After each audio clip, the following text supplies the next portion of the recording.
Tá dando microfone aí com vocês?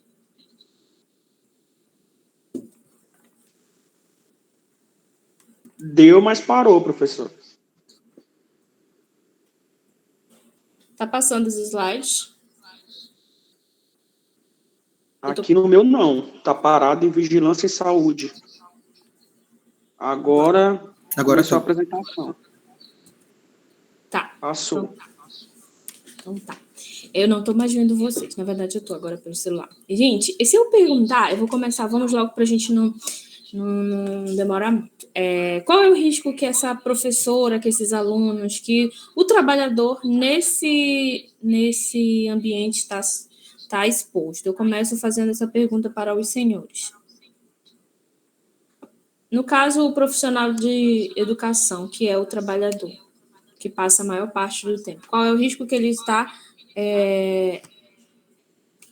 ele pode estar exposto nesse ambiente? Estresse psicológico.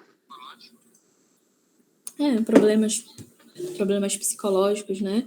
Mais algum? Doenças gerais que os alunos podem transmitir. Qual? Doenças que pode pegar dos alunos, doenças virais contagiosas. Isso, infecção por agente biológico, muito bem. Mais alguém? Está sujeito também a lesões de esforço repetitivo. Tem professores que passam muito tempo em pé ou então muito tempo sentados. Na maioria das vezes em pé, né? Isso, Sérgio. Eu estou vendo aqui pelo celular. Sérgio, se eu falar o nome diferente, vocês vão me corrigindo, que às vezes entra com o e-mail do irmão, do pai, do computador, enfim. Muito bem, gostei da participação dos senhores. Sempre quando eu passava essa imagem, a única resposta que eu recebia era só estresse, problema de saúde mental. Ela está aqui, dentre outros, a questão exposta à infecção por agentes biológicos, esforço por lesão, escrever muito, ergonômico, a postura. Nós, professores, dificilmente tem aquela professora que passa o dia inteiro sentadinha com a coluna ereta, que seria o reto, o certo, né? Ficar com a coluna retinha, mas não é isso que acontece. Gente, eu não vou fazer a introdução de toda a história da saúde do trabalhador, mas eu peço muito que vocês façam a visualização daquele vídeo que eu enviei para vocês. É muito importante para a gente, quem for trabalhar, por que tem essas leis, quais os motivos, desde como era o trabalho antigamente, que a pessoa podia trabalhar 24 horas por dia, durante 7 dias na semana, que a força de trabalho, a produção era o que contava. Hoje em dia, por mais que eu queira trabalhar 24 horas, 30 dias no mês, tem as leis que me impedem.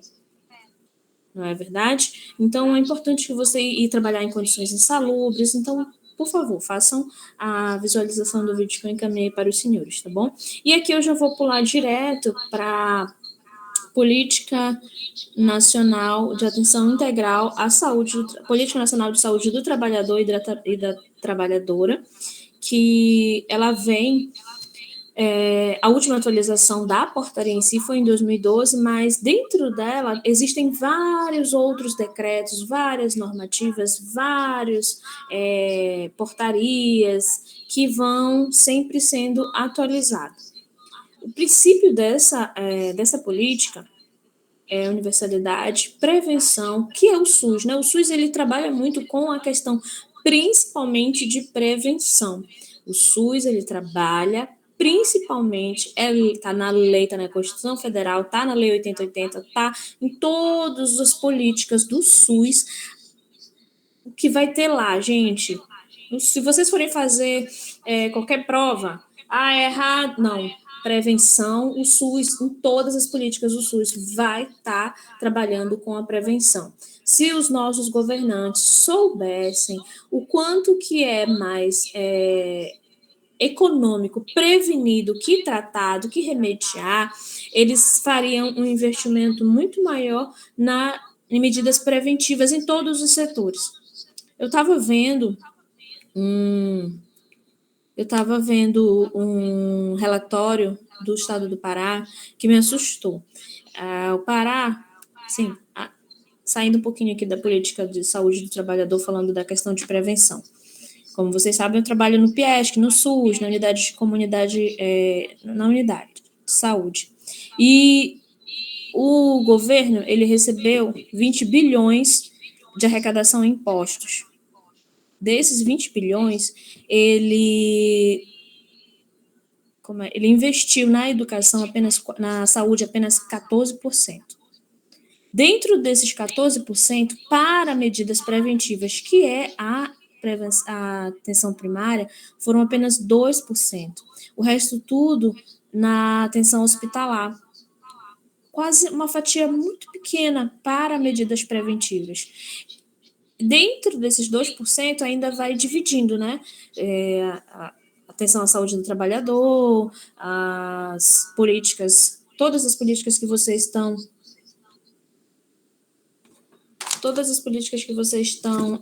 vai melhorar o áudio. Gente, qualquer coisa, eu não estou mais vendo vocês, e qualquer coisa vocês podem me interromper, tá bom? Aqui tá notificações de segurança do trabalho por ano.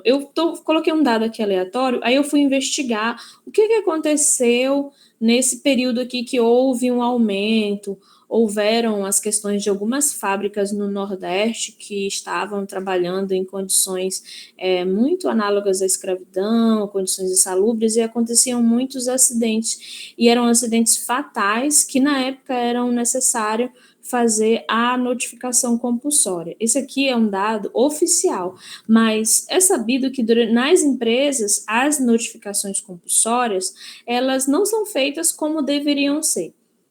Vocês sabem o que é notificação compulsória de acidente de trabalho? A empresa notifica, né? O Ministério. Muito bem. Essa notificação é feita por qualquer tipo de acidente?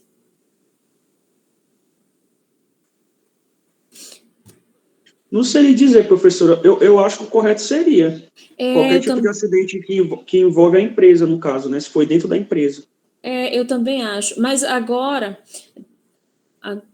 só algumas doenças, elas são de notificação compulsória. Mas, ao meu ver, concordo contigo, eu não sei qual foi a voz que falou, eu acredito que seria interessante a empresa fazer a notificação de todos os acidentes de trabalho. Como é que eu vou fazer medidas preventivas se eu não tenho ciência? É feito um levantamento dentro de cada empresa faz seu levantamento, cada empresa faz as suas medidas preventivas, mas eu acho que esses números eles deveriam ser levados externo às empresas. Dentro das empresas, as notificações fora das empresas, das estatais, elas vão seguir uma tabelinha que a gente vai falar logo à frente. Professora, Oi. Desculpa atrapalhar a senhora, Thierry, meu nome. Oi, Professora, Thierry. eu não sei no âmbito civil, mas eu sou militar e, como é que eu posso falar? Desde quando eu saio de casa e vou para o meu trabalho e até retornar para minha casa, se algo acontecer comigo, eu estou de serviço. Aí eu não sei, né, pegando em consideração o que a senhora está falando, né? Seria interessante no âmbito civil também, eu não sei se funciona assim, quando a pessoa sai de casa para ir para o trabalho, claro, em condições normais, acontece algum acidente, eu acho que a gente cobre, está coberto todo o aspecto. Agora, o Tu trabalha onde, Thierry? Eu sou militar. Pois é, na CLT também, no civil, ele também é seguido por essas normas. E muitos dos trabalhadores nem sabem. A maioria dos acidentes, eles acontecem no trajeto de casa para o trabalho, trabalho para casa. Eles também estão cobertos. E não é feito a notificação. Gente, as normas regulamentadoras, elas foram aprovadas, na verdade, a norma regulamentadora, elas foram aprovadas em 1970. 1977, mas só em 1978 que ela, através da portaria do Ministério da Saúde, ela começa a regulamentar as questões de segurança do trabalho, do Ministério do Trabalho. Nesse mesmo ano já surgiu 26 normas regulamentadoras. Gente, o que são essas normas regulamentadoras? Quais as necessidades dessas normas regulamentadoras? Cada trabalho, cada setor de trabalho, agricultura, questão têxtil lá, todos os trabalhos, nós que somos estatutários, todas as empresas, elas têm que seguir as normas regulamentadoras conforme o Ministério do Trabalho e Emprego, tá bom? A NR1, ela vai ser subsídio para todas as outras normas regulamentadoras. E isso é atualizado, gente, assim, direto. Não sei, tem uns que tem lá, a CIPA, por exemplo, ela tem que ser atualizada de 5 em 5 anos, mas essas normas regulamentadoras, agora está valendo uma coisa, depois está valendo outra, mas a gente tem que estar seguindo as normas regulamentadoras em cada ambiente de trabalho, conforme a sua especificidade. O objetivo dessa norma, ela visa estabelecer disposições gerais, né, para todos os campos de trabalho. Vai também ela vai assegurar as questões de segurança do trabalho, diretrizes e requisitos para o direcionamento dos riscos e de medidas preventivas na área do trabalho. As normas regulamentadoras de número 2, hoje, vou fazer uma pausa. Se eu estiver falando muito rápido, me interrompam. Vai ter alguns slides que eu vou falar um pouquinho mais e tem outros que eu vou passar corrido, que eu acredito que não é o foco da nossa aula, tá? A norma regulamentadora número... Hoje existem 38 normas regulamentadoras. Eu vou focar mais aqui o que está muito específico para a atuação de vocês, para a área médica, tá bom? Aqui, a NR2 é inspeção prévia do trabalho, do que a empresa vai ser feito, norma regulamentadora número 3, embargo ou interdição, prevê aqui umas medidas para que... Eu estou construindo uma empresa e ela não está seguindo as normas que o Ministério do Trabalho preconiza. Então, aqui eu vou fazer a questão do embargo da interdição. Norma regulamentadora número 4, serviço especial. Gente, para vocês não ficarem, eu vou falar um pouquinho rápido, eu quero hoje nessa aula que vocês entendam muito o que eu, médico do trabalho, o que eu faço, o que é saúde e segurança do trabalho. Eu sei que muitos aqui, alguns já trabalham, muitos já devem saber de muita coisa, mas é importante que eu foque. Eu estava olhando no PPC do curso, do projeto pedagógico, e lá está falando só de questões epidemiológicas, questões de política mesmo, a política em si, política e segurança do trabalho. A política lá de segurança do trabalho, ele vai falar objetivo, vai falar de prevenção, é muito parecido com o SUS, vai falar pouca coisa das normas regulamentadoras. E eu, saindo um pouquinho dessa questão de política, eu gostaria muito de fazer essa pequena explanação sobre o profissional médico. Qual a importância do profissional médico para a equipe de segurança do trabalho? O que eu vou fazer? Porque eu estava olhando na grade de vocês vão ver isso aqui, só aqui, tá? Então, em vez de focar, a gente ainda está mudando aí, passando por um processo de mudança, eu vou fazer lá as minhas sugestões para isso, tá bom? Normas regulamentadoras de número 4. Aqui vai tratar dos serviços especializados em engenharia e segurança em medicina do trabalho, a SESMIT. A SESMIT, ela indica a criação de serviços especializados em engenharia de segurança do trabalho. Quais as competências da SESMIT? Vocês já ouviram falar na SESMIT? Equipe de segurança e engenharia do trabalho. Estou construindo uma empresa, eu preciso... Lembra das normas regulamentadoras lá de cima? Eu vou verificar o meu ambiente, o meu serviço, o que é que eu vou fazer. Ela vai elaborar a participação de inventários de risco, os meus engenheiros, o que eu vou fazer, qual é a minha atividade laboral. Tenho que seguir toda a... Gente, vocês Podem me interromper, viu? A SESMIT, ela é especializada, ela vai coordenar praticamente os programas de promoção à saúde da empresa, inclusive PCMSO. Além disso, ela pode monitorar os colaboradores também, prestar atendimento em casos de lesões e agravos durante o trabalho. Mas eu pontuei aqui bem específico. Ela vai elaborar e participar dos inventários de risco, ela vai acompanhar a implementação do plano de ação do programa de gerenciamento de risco. Programa de gerenciamento de risco. Antes, até o início de 2023, não era Programa de Gerenciamento de Risco, era PPRA, Programa de Risco, Disposição de Risco Ambiental. Agora é Programa de Gerenciamento de Risco. Ela vai implementar medidas de prevenção de acordo com a classificação de risco, conforme a NR1.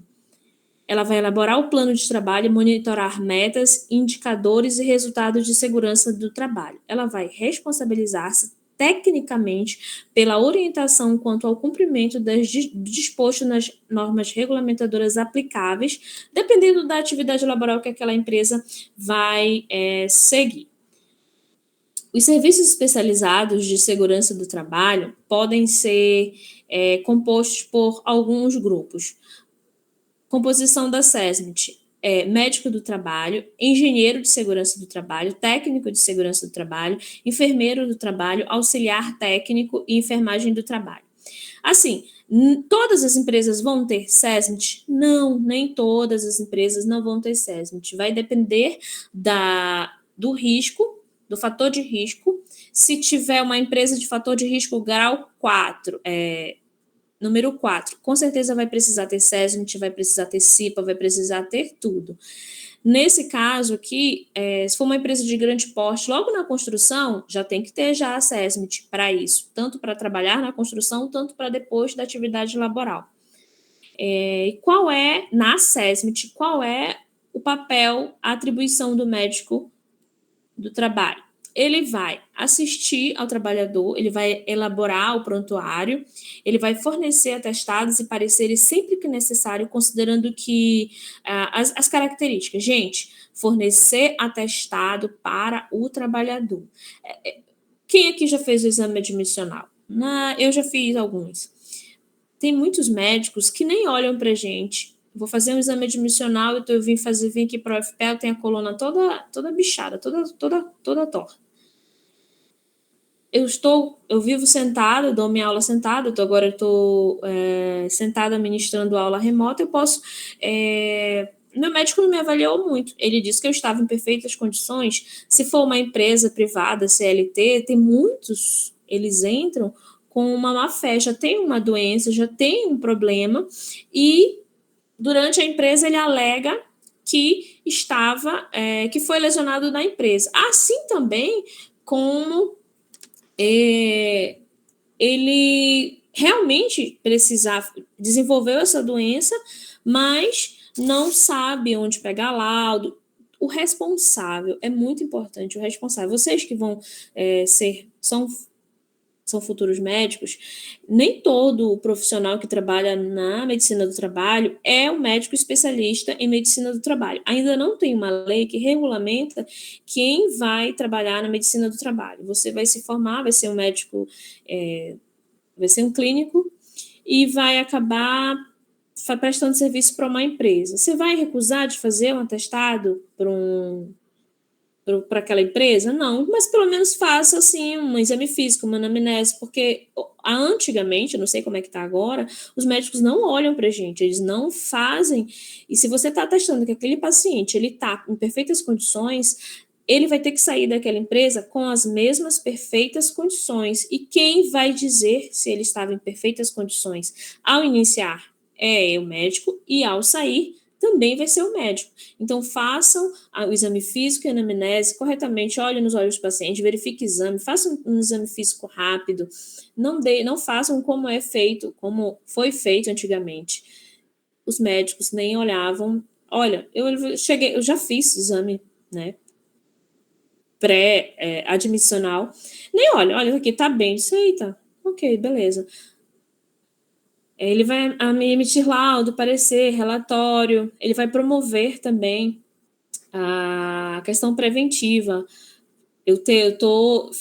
dependendo da empresa, eu preciso fazer um planejamento para a exposição aqui de uma indústria.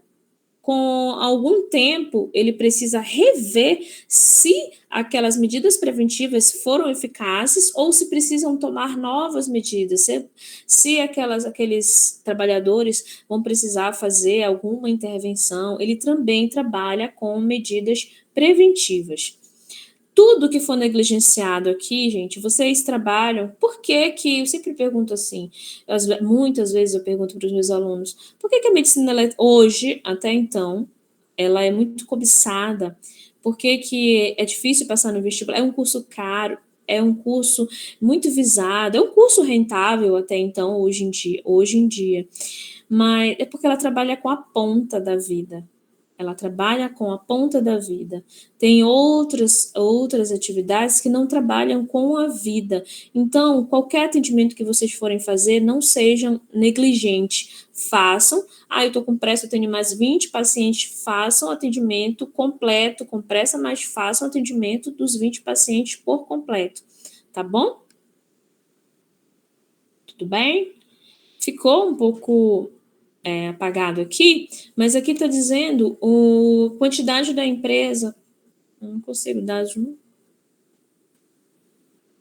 Aqui está na norma regulamentadora número 4. O grau de risco, como eu falei aqui, o grau de risco. No grau de risco 1, vocês conseguem ver pelo menos um pouquinho? Sim, senhora. Dá de ver, professor. O grau de risco 1, então eu vou seguir. Quais as empresas precisam ter a SESMIT, que é o Serviço Especializado em Engenharia e Segurança do Trabalho? Eu tenho uma empresa de 50 a 100 pessoas, eu não preciso ter nenhum desses aqui. Estão vendo?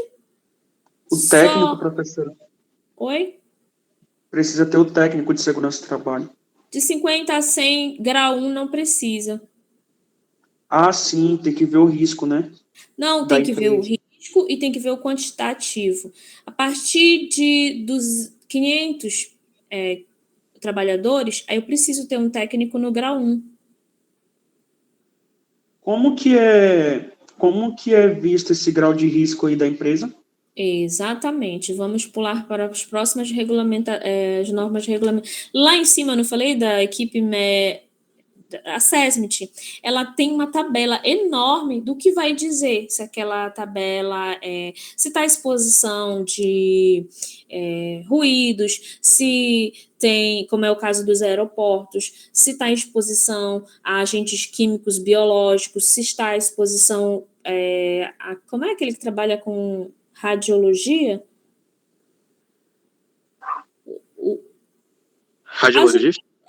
O radiologista que está ele é exposto a radiação. Então, lá tem, nas normas regulamentadoras, lá em cima, está dizendo o grau de risco. Eu vou mandar o link com todas as normas para vocês podem... Gente, é enorme. Uma vez eu fui numa palestra de um médico... Oi? E nessa questão aí que a senhora estava falando anteriormente sobre médicos que não avaliam direito, entendeu? Aí depois o funcionário quer receber, né, os seus direitos. Não tem também essa questão da empresa denunciar o médico, ele sofrer processo, essas coisas? É comum essa questão? Eu nunca vi. Eu já vi processo de trabalhador quando o médico avalia em prol da empresa que ele não tem, e ele entra na justiça para mostrar que ele entrou bem com aquele atestado, e quando ele saiu, o médico disse que ele estava bem, mas ele foi com outro médico, e o médico disse, não, ele não está bem. E ganhar, entendeu? Eu nunca vi da empresa processar o médico. Então, façam corretamente como está lá. Eu já vi, inclusive até parente meu, que o médico da empresa disse, não, ele está bem, pode ser atestado demissional. Ele foi com o médico particular, mostrou os exames médicos, não, olha, ele não está, e entrou na justiça e ganhou a indenização. Saiu com LER, lesão por esforço repetitivo. Então, vocês entenderam que quando eu vou precisar de toda aquela equipe, vai depender do grau de risco, a exposição que ele vai ser, e aqui, grau 1, grau 4, exposição de grau 4, eu vou precisar ter um médico à disposição e também vai depender do horário, viu? aqui tudo bonitinho. Vou passar para vocês esse material. Vamos a continuar. A Comissão Interna de Prevenção de Acidentes, quando vocês estiverem passando ali pelo aeroporto, nesses feriados prolongados, que vocês adoram ir, para se dar uma olhada bem ali no aeroporto, tem lá SESMIT, CIPA, ficam olhando, olhem também o que é que aquela empresa está exposta, dos trabalhadores daquela empresa está exposta. Como é que eu vou saber? Uma pessoa leiga, agora não. Nós aqui estamos estudando, eu vou mostrar o mapa de risco, eu vou passar ali, eu vou identificar o que é que aqueles trabalhadores estão expostos, tá? Voltando aqui para o NR5, a CIPA ela é uma comissão que prevê a criação de uma comissão constituída por empregados, cuja finalidade é a prevenção de acidentes e doenças decorrentes do trabalho. Os empregados, eles vão identificar, aqui é a mesma tabela, eles vão identificar o risco, eles vão fazer medidas preventivas, durante a empresa vai ter, no Outubro Rosa vai fazer medidas preventivas para as mulheres, vai identificar na empresa quais os riscos aquela empresa está exposta. Tem vários detalhes correlacionados à CIPA também, né? A presidente dela é indicado pelo empregador, o vice-presidente é nomeado pelos representantes dos empregados, os secretários suplentes são escolhidos em comum de acordo com o representante dos empregados. E esses membros da CIPA, eles têm estabilidade. O que eles vão ver? Por que eles têm estabilidade? Eles vão brigar pelos direitos dos trabalhadores, é um pouquinho complexo, eles vão identificar riscos que aquela empresa está fazer relatórios, vai trabalhar em conjunto com a SESMIT, que é a equipe de segurança e engenharia do trabalho. A composição da CIPA, né, o presidente, o vice-presidente, secretário e suplente, são compostos pelos empregados, mas tem as indicações. A NR6, ela vai falar do que cada atividade laboral precisa dos equipamentos de proteção individual. Isso vai depender da atividade laboral. Essa atividade de construção civil precisa ter os mínimos de EPI. Se for exposto a ruído, até tantos decibéis, precisa tal equipamento. A NR6 também, gigantesca, com suas portarias, vai dizer quais os equipamentos, os EPIs que os trabalhadores estão expostos. NR7 vai falar sobre o Programa de Controle Médico de Saúde Ocupacional. Ele prevê a obrigatoriedade da elaboração e da implementação por parte de todos os empregadores e instituições que admitem trabalhadores como empregados do Programa de Controle Médico Ocupacional. O objetivo, eu vou falar de novo do objetivo, é a promoção e prevenção de saúde em conjunto dos trabalhadores. Eu já tinha falado um pouquinho antes, vai ter empresa que vai ter o médico lá, e além dele participar da SESMIT, ele tem o Programa de Controle Médico Ocupacional. Dependendo da atividade laboral, eu preciso fazer avaliação semestral. Tem empresas que vai precisar fazer avaliação anual. Então, esse Programa de Controle Médico Ocupacional é importante, o controle médico. Quem que vai estar trabalhando no controle médico de saúde ocupacional, gente? É o médico, é a equipe de segurança do trabalho. Voltando aqui na CIPA, eu esqueci de falar uma coisa para vocês. Fiquei super feliz que esse ano entrou em vigor a CIPA, ela vai trabalhar também com relação às questões de assédio moral, questões de assédio em geral.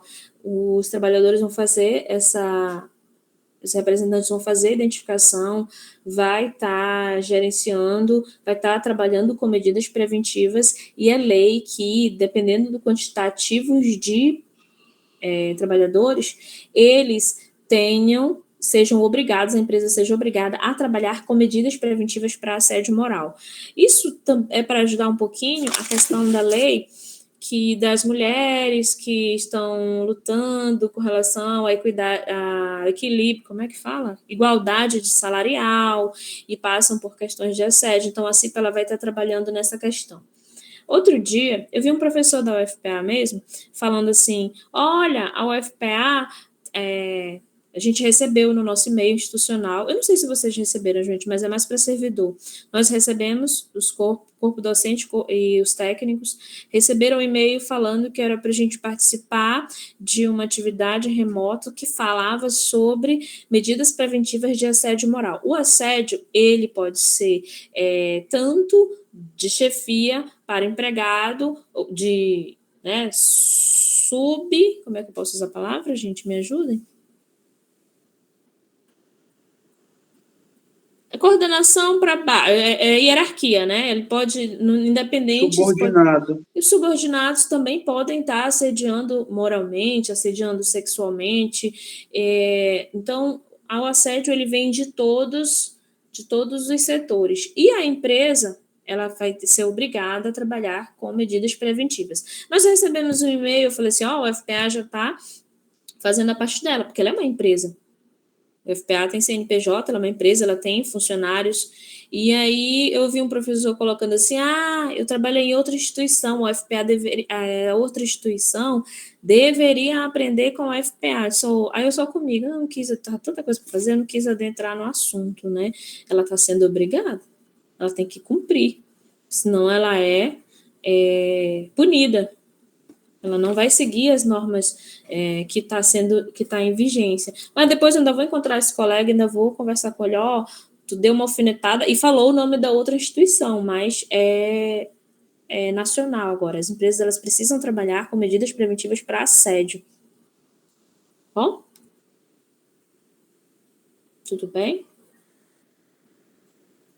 Vamos voltar aqui ao programa de controle médico ocupacional. O programa de controle médico ocupacional, ele deve incluir a realização obrigatória de uma série de exames médicos. A ANR7 prevê que cada um desses exames realizados, o médico emitirá o atestado de saúde ocupacional, o ASO.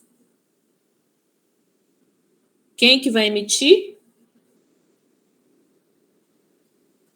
É o enfermeiro do trabalho? É o técnico? É o engenheiro? Não, é o médico. Então, já vou logo dizendo que a NR7 vai ser o dever de casa de vocês. Vai ser a única coisa que eu vou cobrar na prova de vocês, dos senhores, é a NR7, tá bom? Objetivos, o que tem lá na NR7? Lá ele vai estar dizendo assim, olhe o decreto número tal, olha a NR número tal. Não, eu vou cobrar basicamente para a prova apenas a NR7, ok? Ok, senhores. Tudo bem. Bem, compete ao médico coordenador emitir o admissional, o periódico, o retorno de trabalho depois das férias, mudança de função e o demissional. Eu trabalho aqui na secretaria. Aí eu vou sair da secretaria e vou trabalhar lá no laboratório. Eu preciso fazer uma avaliação da minha condição de saúde para que eu possa mudar de setor. Eu trabalho lá na CIPA. Eu identifiquei na empresa que isso não está sendo acompanhado. A CIPA tem que agir, tem que falar com a segurança, equipe de engenharia e segurança do trabalho. Todo mundo, gente, se falhar um setor, geralmente a questão de segurança ela não vai ter medidas preventivas, ela vai ter medidas que vai preventivas, vai ser medida. Meninas, eu tomei pouco café hoje, eu acho. Paliativas. O militar falou. O acidente do trabalho, a comunicação de acidente de trabalho é um documento emitido para reconhecer tanto o acidente de trabalho ou no trajeto, bem como a doença ocupacional, tá bom? Ele não vai ser só um acidente de trabalho. Eu adquiri uma doença, agravo a saúde, durante no meu trabalho, a minha atividade laboral, eu preciso fazer a comunicação de acidente de trabalho. Essa comunicação de acidente de trabalho, ele acontece no trabalho ou no trajeto. Mas aí eu saí do meu trabalho, eu teria que ir para minha casa, eu encostei no bar, sofri um acidente. Eu vou fazer, gente, um CAT, ou a comunicação de acidente de trabalho, né? pelo amor de Deus. Mas se eu pego aquele trajeto, vou para minha casa, sem pausas, eu tô ainda coberta a partir do momento que eu saio da minha casa para o trabalho e do trabalho para casa. E a doença ocupacional também é aquela produzida ou desencadeada pelo exercício do trabalho peculiar, né, de determinada atividade. E tudo isso eu vou precisar fazer comunicação de acidente de trabalho. E tem aquela comunicação de acidente de trabalho que tem que ser imediata. As doenças do trabalho, elas são adquiridas dependendo da função que aquele trabalhador exerce ou o ambiente que ele está exposto. O acidente de trabalho, ele ocorre no exercício da atividade laboral, podendo ocasionar morte ou lesão, redução permanente ou temporária na capacidade de trabalho. Esse acidente do trabalho faltou o quê? Ocorre no exercício da atividade laboral. Faltou o trajeto também, né? Eu não falei que o acidente de trabalho, ele também aqui faz parte o trajeto faz parte desse acidente, se acontecer, no caso. E a doença, ela é um problema desencadeado o que eu estou exposto. Aí também aqui a lista de notificação compulsória. A lista de notificação compulsória, ela prevê algumas doenças que eu vá imediatamente, até 24 horas para.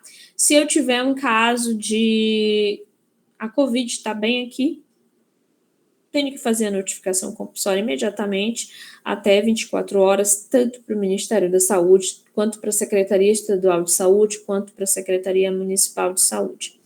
Eu estou com dengue, eu vou falar para o Ministério da Saúde que o meu trabalhador está com dengue lá dentro da minha fábrica, dentro da minha atividade laboral, não, né? Tudo a gente segue as normas regulamentadoras. Também vou mandar o link dessa bem aqui. São 25 números de doenças que são de agravos, que são de notificação compulsória.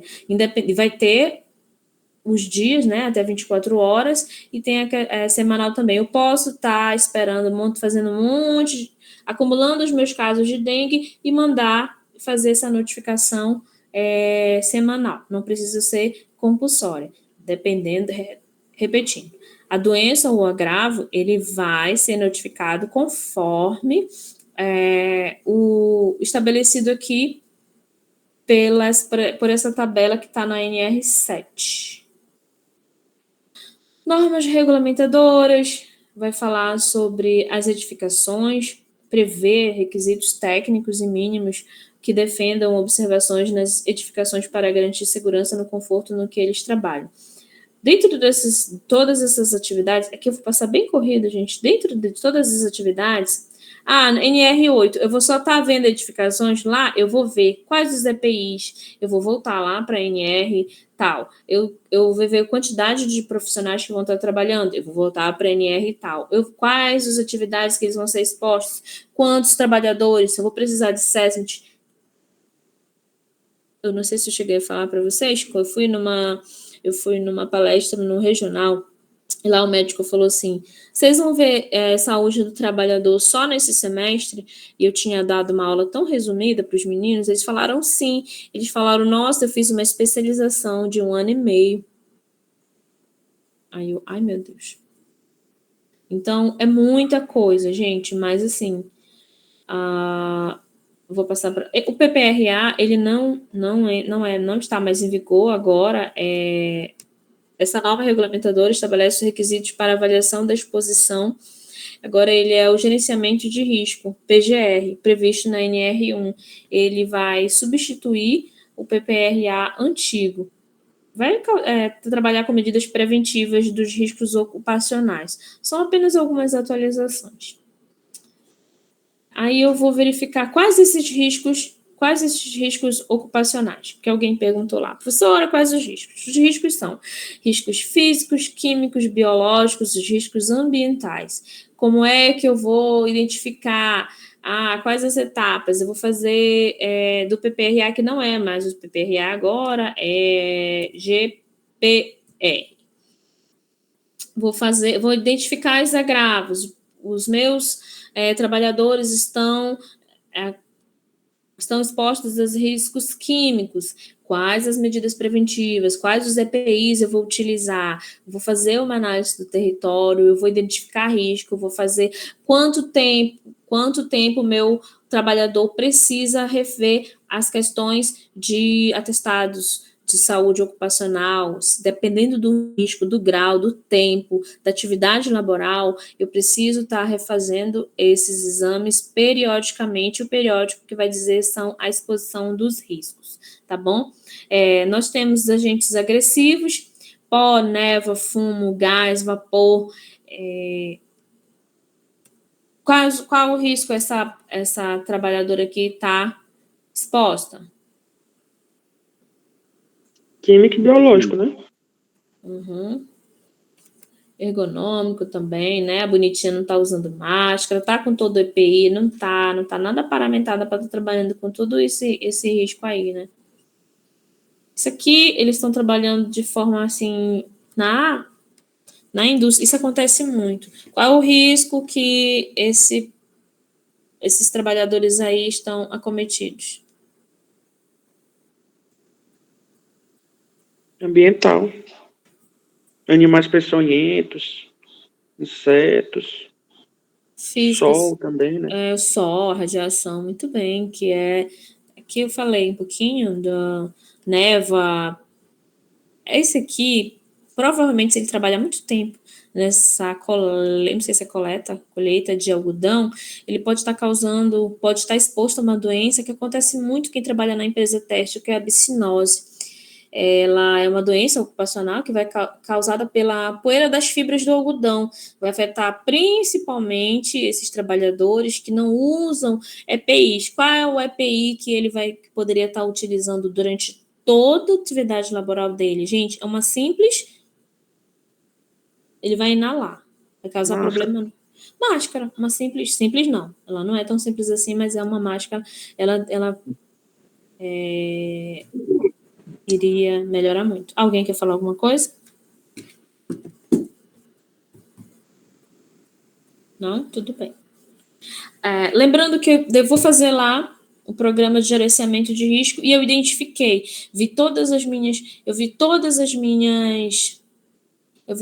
meus riscos. Aí eu identifiquei que os riscos físicos eu vou colocar em verde, os riscos químicos eu vou colocar em vermelho, os biológicos eu vou colocar em marrom, ergonômicos eu vou colocar em amarelo, os acidentes, risco de acidente, eu vou colocar em azul. Vamos analisar essa bem aqui. Esse é um risco. Qual o risco? Tem biológico aí, né? Físico. Tem biológico, Então, vendo por aqui, biológico, físico. Eu vou colocar qual a corzinha do meu mapa de risco para aquela atividade laboral. Marrom, né?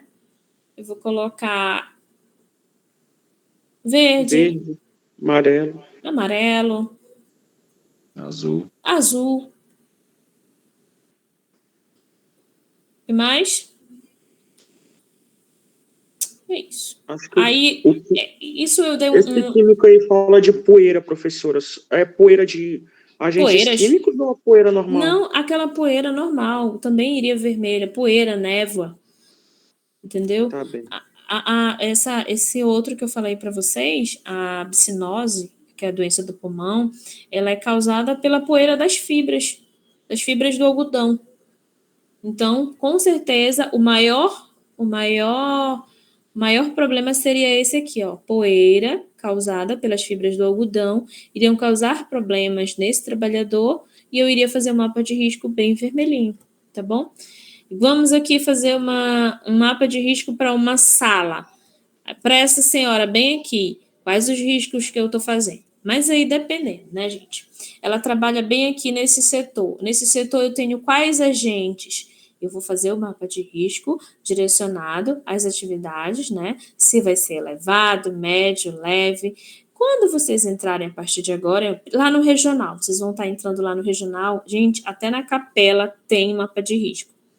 Se vocês estarem andando pelo regional, até pela capela vai ter mais. Qual é o risco que tem lá na capela?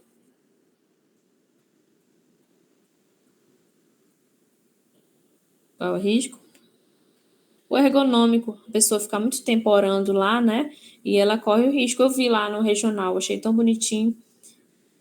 Todos os setores do regional, vocês estão acompanhando? Estou muito rápido. Tá bom, professor. Tá bom? A partir de agora, então, vocês não vão ser... eu estou ali no aeroporto, eu estou olhando o mapa de risco. Se eu estou naquele ambiente. E o mapa de risco, ele é feito por cada setor. Entenderam? Então, nesse setor que eu estou, o mapa vai estar me dizendo qual é o risco que eu estou exposta naquele ambiente. Tá bom?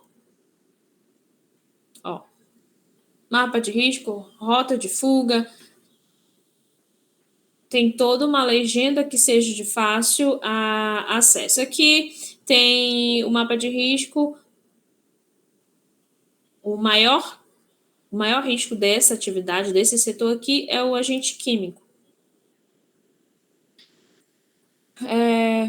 Aqui são as normas regulamentadoras para instalação e serviços de eletricidade, a 11, transporte, movimento e armazenagem e manuseio de materiais. Lembrando, cada atividade eu vou ter, vai depender do mapa de risco, vai depender dos EPIs e tudo eu vou ter que seguir as normas regulamentadoras previstas na NR, principalmente na NR1, que ela vai dizer, siga a norma número tal, siga na outra norma. Então, temos base como isso.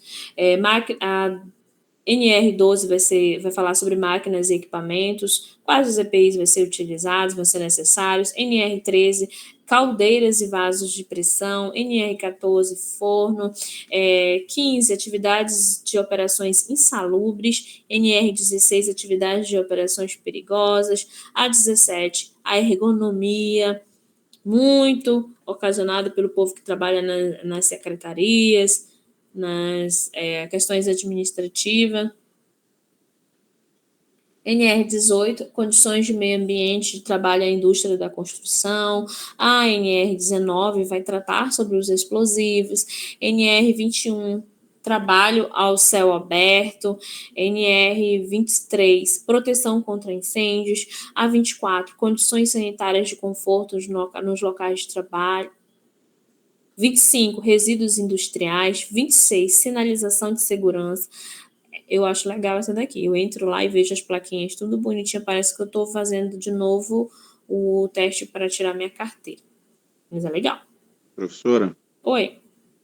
A senhora falando sobre a CNR26, a questão da sinalização de segurança, tinha uma coisa que eu observava sempre numa empresa lá na minha cidade, e eu fui pesquisar se era obrigatório ou não ter isso, que é aquela plaquinha informando tantos dias sem acidente de trabalho. Aí eu vi que não era, até onde eu sei, eu li que não era obrigatório, mas era uma forma de estimular os empregados, os funcionários, a se manter seguro, a procurar sempre trabalhar com segurança. Aí, acho que estava dentro da CNR26, alguma coisa sobre sinalização mesmo, eu vi sobre isso. Eles incentivam, né? Incentivo. É bem interessante, mas assim, a equipe de segurança do trabalho também, ela deve fazer palestras para fazer esses incentivos, para falar que às vezes essa placa aqui, gente, o que é essa placa bem aqui? Se não tiver uma legenda, eu não sei do que se trata. Então, é importante também trabalhar com sempre, como é previsto lá na política de segurança do trabalhador e da trabalhadora, previstas medidas principalmente preventivas. NR27, registros profissionais do técnico de segurança do trabalho do Ministério da Saúde. 28, fiscalização e penalidades. 29, segurança e saúde no trabalho portuário. 30, segurança e saúde do trabalho aquaviário. 31, segurança e saúde do trabalho na agricultura, na pecuária, na silvicultura e na exploração florestal e na agricultura. Olha esse trabalhador aqui, como ele está bem paramentado. Diferente daquele lá que estava na coleta de algodão, né? Na 32, segurança e saúde do trabalho em serviços de saúde, os próprios trabalhadores que trabalham com a questão de segurança do trabalho precisam das normas regulamentadoras, horas de trabalho, todas essas questões. Que é muito estresse, gente. Aquele regional bem ali, para ele ser ONA 3, acho que ele é ONA 3 ou ONA 4. Ele tem processo, a equipe de segurança do trabalho, ela é impecável mesmo. Tanto é que eles têm hospitais, eles têm selo de qualidade que em Belém muitos hospitais particulares não têm. Deve ser, a equipe ela é bem gerenciada e ela tem um quantitativo pequeno. Eu tenho as minhas teorias quanto a esse ONA daqui. Não estou tirando a eficácia de segurança do trabalho, que tem hospitais pequenos em Belém que não tem a acreditação que eles têm, mas a quantidade é melhor gerir. É mais fácil de gerir um quantitativo menor de pessoas do que um quantitativo maior. Confere, gente? Sim, senhora. E quando a gente ia fazer uma visita lá no regional, quando as turmas começaram a ficar grandes, eu parei de fazer a visita no regional, mas eles explicavam todas essas normas regulamentadoras para o hospital.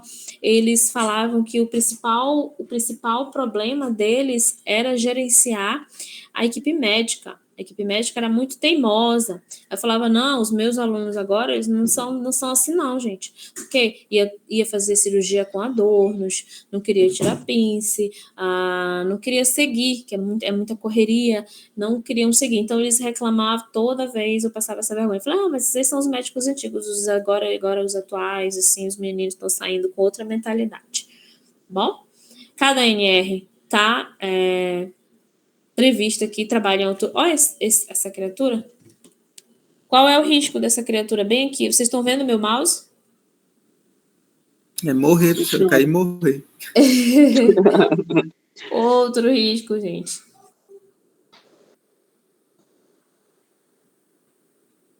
Qual é o risco que essa pessoa está aqui?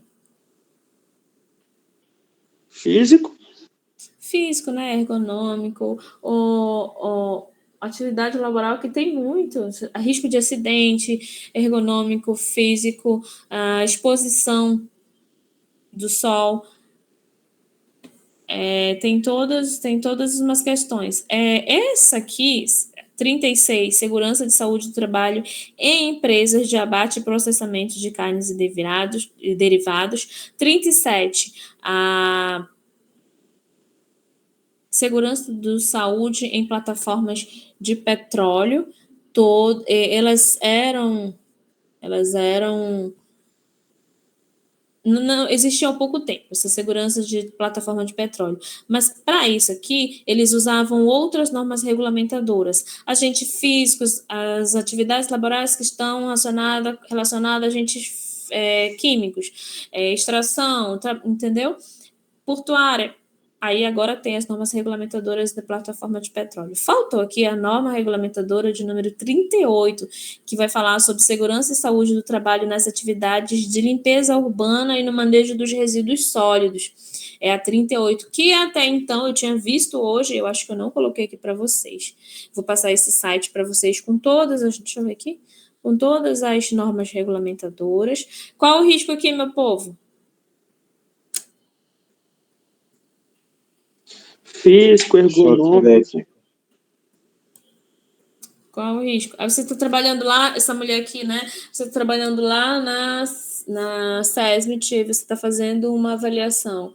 Iria fazer um teste com ela, com certeza, o exame que ela vai fazer não vai ser anual, ela precisa fazer um exame com mais frequência. Se você está na SESMIT, na equipe de segurança... na engenharia de segurança do trabalho, você vai ver o risco que esses empregados, esses funcionários, colaboradores estão... É empregado o nome, colaborador não, é empregado. Está exposto para você identificar qual é a necessidade e periodicidade dos exames que essa pessoa precisa fazer, tá? Já vemos o risco desse daqui também. Esse aqui é mesmo da extração de algodão, que está exposto à névoa, esse pessoal da empresa têxtil, a maioria, gente, que está aqui. O que eu faria aqui para melhorar essa exposição do risco? Uso de máscara. Uso de máscara, né? E risco ergonômico também, acidente, tem muita coisa que a gente precisa melhorar. Qual é o risco dessa pobre professora? O que eu posso melhorar? Aumentar o salário dela, né? Eu acho. eu acho. Então, eu também acho, né? Muito, ai, meu Deus. Nós estamos com dificuldade de professores porque o salário do professor ele não é atrativo hoje para o profissional médico, né? E geralmente os colegas médicos começam a trabalhar. Professora. Oi.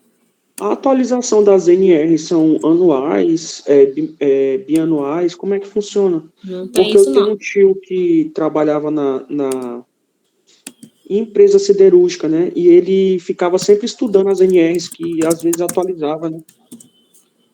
Não tem periodicidade. Chamada. Coloca o nomezinho de vocês que eu vou colar e copiar aqui. Ei. Proletariado sempre sofrendo. Vocês têm alguma pergunta? Querem fazer alguma colocação? Foi rápido demais. Eu me fiz entender um pouquinho queria passar para vocês. Chamada, gente. Só o Sérgio Souza até o momento. Muito